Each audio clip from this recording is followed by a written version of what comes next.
মাহিন আজকে কি দিয়ে ভাত খাবি? কিছু নাই বাবা, লবণ দিয়ে ভাত খেয়ে দেবো তো। আব্বা আজকে লবণ দিয়ে ভাত খাওয়া লাগবো। বাবা আমার কিছু টাকা পয়সা নাই, কি করবো কও? ঠিক আছে তুমি আমার লবণ দিয়ে ভাত দাও, আমি খামো। এইটাই তো সন্তান দেখেন। আমি কইলাম আজকে কিছু নাই ভাত খাওয়ার। ওকে ঠিক আছে, তোমার জন্য আমি গিয়ে তোমার কখনো তোমার কষ্ট দিয়েছি কও? তোমার মারে বিয়ে কইরা আজকে 2 সপ্তাহ হয়েছে আর মারে বিয়ে করছি, ওকে কষ্টে খাওয়াই নাই, আর আমি ওকে কষ্ট খাওয়াবো? এই দেখো তোমার জন্য কত বড় মাছ আমি আনছি। বাবা এটা কি তুমি আমার জন্য আমি নিয়ে তোমার জন্য আসছো? আনছি বাবা, তুমি খুশি হয়েছো? হ্যাঁ আমি অনেক খুশি হয়েছি। দেখেন এইটাই হলো হাফেজ মানুষ, যার কখনো খাবারের প্রতি চাহিদা নাই। দেখেন আমি কইলাম লবণ দিয়ে ভাত খেয়ে দেবো, লবণ দিয়ে ভাত খাওয়ার জন্য রাজি হয়েছে। আর যাক মাইন, আজকে তোমার কেমন লাগতেছে আমি যে তোমার এই যে আজকে তুই লাখ ভাত? আলহামদুলিল্লাহ আমার তো অনেক ভালো লাগতেছে, তাহলে তোমার কেমন লাগতেছে? আমার তো অনেক ভালো লাগতেছে। তোমার মতন একটা হাফেজ রে আমার এই হাত দিয়ে তোমার তুই খাওয়াইতে পারবো? আমি জানি না আল্লাহ আমার কি কবুল করবো কি না। মাহিন আমি যে তোমার বাবা হইলাম, কোনোদিন মনে করো তো বলবা না তো, আর তুমি তো আমার নিজের বাবা না। হ্যাঁ মাহিন? না না এই কথা বলো তো, তুমি এই কথা মুখে আনো না। জানো মাহিন, মানুষ যদি কয় এই তো তোর জন্ম দেয় নেই, এই তোর বাবা হইতে পারে না, এটা তো সৎ বাবা, তুমি এরকম কথা বলবো কোনো দিন?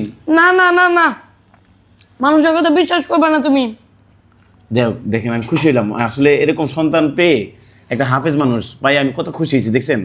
ওরে আমি ভাত খাওয়াইতে পারছি, ও হুদা বাদ দিয়ে খাওয়া মানে মন বেজা করে নেই। আচ্ছা মাহিন, আজকে তো আমি তোমার খাওয়াইতেছি, কেমন লাগতেছে তোমার বাবা? আমার তো বাবা অনেক ভালো লাগতেছে, কারণ আমি তো কোনোদিন আমার বাবার হাতে ভাত খাই নাই। কোনোদিন তোমার নিজের বাবা ভাত খাওয়ায়নি তোমারে? না, যে প্রতারক করছে সে কি আর ভাত খাওয়াবে? দেখেন কি বাবার সন্তান জন্ম দিয়ে গেছিল, যে সারা জীবন লাঞ্ছিত হইব, সারা জীবন অধিশাপ দিয়ে করা।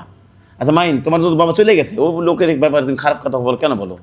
জানো বাবা আমাদেরকে কত কষ্ট দিয়েছিল, প্রত্যেকটা দিন আয়া খালি কাজ করে মদ খায় আম করে খালি মারতো। দেখেন ওর বাবা আমি আগে বলতাম যে বাবা আমাকে মাদ্রাসায় ভর্তি করাই দাও, তখন তো টাকা ছিল না। তখন বাবা খালি বলতো সরান থেকে, তোর মাদ্রাসায় পড়ার দরকার আছে, তুই টিভি দেখ তোর ভালোই। দেখছেন গাইস, মানে এরকম বাবা না হওয়াই উচিত। আচ্ছা দেখ মাহিন, তাই তো আমি তোমার কাছে খাওয়াইতেছি। হ্যাঁ আসলে দেখেন আমি ওরা যে ভাত খাওয়াই না, আমার মনটা ভরে যায়। মানে আমি জান্নাতে খাওয়াইতেছি, জান্নাত জান্নাত।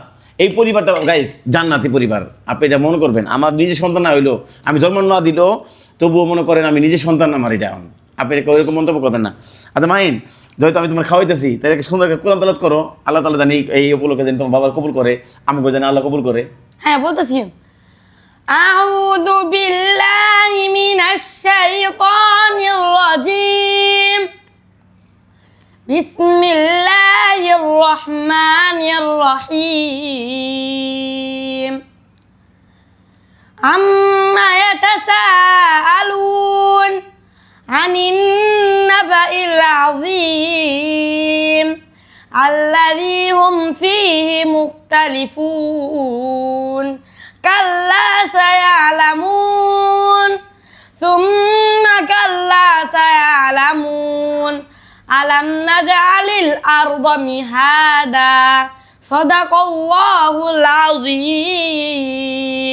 মাশাআল্লাহ বাবা, আমি অনেক খুশি হয়েছি বাবা তোমার কোরআন তাআলা শুনে। দেখেন আমি এরকম সন্তান যদি আমি নিজে জন্ম দিতে পারতাম, আসলে এটা আমার নিজেরই সন্তান। আপনারা মানে বাজে বাবা মতো তুমি এই কথা বললা? বাবা আমি এমনি বলছি আর কি, এটা মানুষ বলে তো এই জন্য। গাইস আপনারা এরকম না আমি তোমার নিজের সন্তান, এটা আমার নিজের সন্তান। তুমি আমাকে জন্ম আপনারা দিছো। জানাবেন মাহিনকে পেয়ে আর আশাকে পেয়ে মাহিমাকে পেয়ে কেমন হইলো, আপনারা কমেন্ট করে জানাবেন এটা জান্নাতি পরিবার কিনা।